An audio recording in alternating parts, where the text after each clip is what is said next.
I have what I call the iron graveyard, right? There's a few exercises that just belong in there. And one of them for me is the upright row. It's a garbage exercise. And you could tell me, no, there's no bad exercises. That's a bad exercise. You've got lots of weight usually on the exercise, so more fully pushing your arms down to internal rotation.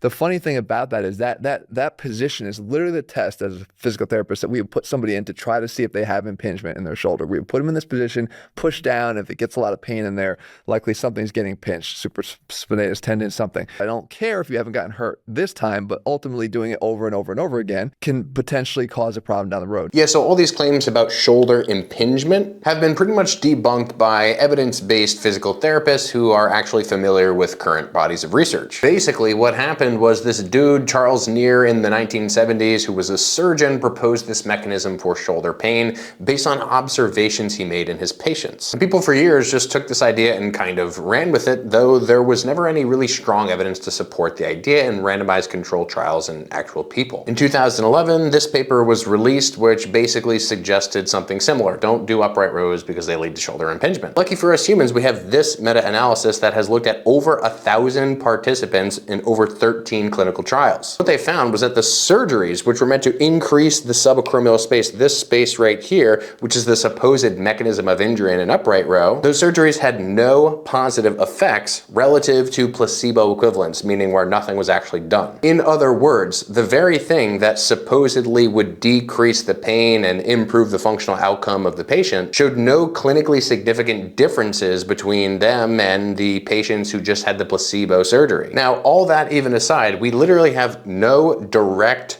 evidence that upright rows are even correlated to shoulder pain because we have no research on upright rows directly. We only basically have reviews like this one that say, hey, don't do this thing because shoulder impingement. So what's the point? If you like upright rows, keep doing them. If you don't like upright rows, you don't have to do them. You can do other kinds of lateral raises. I hope this debunking helps.